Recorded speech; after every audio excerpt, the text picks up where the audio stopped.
এই সমাজে কিছু কিছু মানুষ আছেন ওভার অ্যাক্টিং করা। আপনের চেয়েও যে আপন বেশি না, সে আপন বেশিগিরি দেখায়, মানে আপনগিরি বেশি দেয়।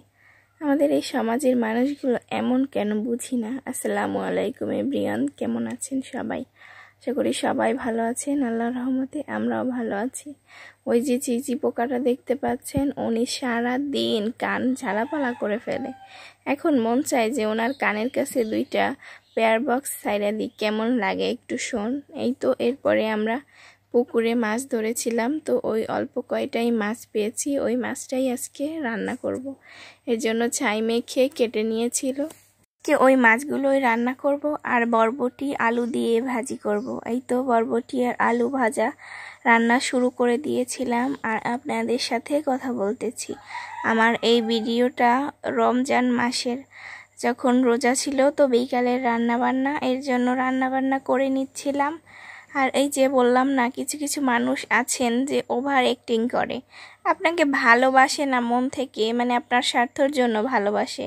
এর জন্য কিন্তু আপনাকে দেখাবে যে আপনি কত ভালোবাসেন। আর এই যে দেখুন, এখানে আমি লবণ দিব কি দিব না ওইটাই ভাবতেছি। রমজান মাসে কিন্তু এরকম একটা অবস্থা হয়ে গিয়েছিল যে মনে আছে নাকি নাই যে আমি লবণ দিয়েছি কি দিই নাই। এই তো এরপরেই যে মাছগুলো সুন্দরভাবে কেটে নিয়েছিল, ওইগুলো হলুদ মরিচ লবণ মাখিয়ে এরপর ভেজে নিব, ভেজে এরপর ভুনা করব। আর ওই যে বললাম না, কিছু কিছু মানুষ সত্যি এত পরিমাণে ওভার অ্যাক্টিং দেখায়।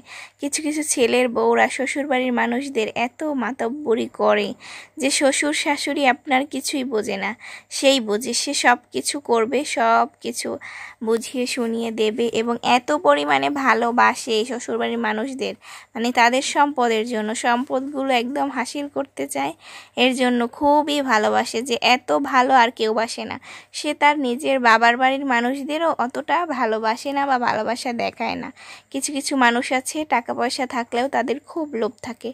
আবার কিছু কিছু মানুষ আছে একদম এমন ফ্যামিলি থেকে আসে যে প্রথমেই এত টাকা পয়সা এত কিছু দেখে, এর জন্য পাগল হয়ে যায়। আর কিছু কিছু মানুষের মন মানসিকতা আবার খারাপ হয়, এর জন্য তারা পাগল হয়ে যায়।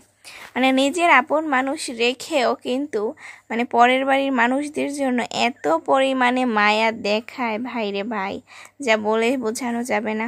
এই তো আপনাদের সাথে কথা বলতে বলতে কিন্তু আমার রান্নাবান্না সব কিছু শেষ হয়ে গিয়েছিল। এরপর সন্ধ্যার পরে একটু বসে বসে চা খাচ্ছিলাম।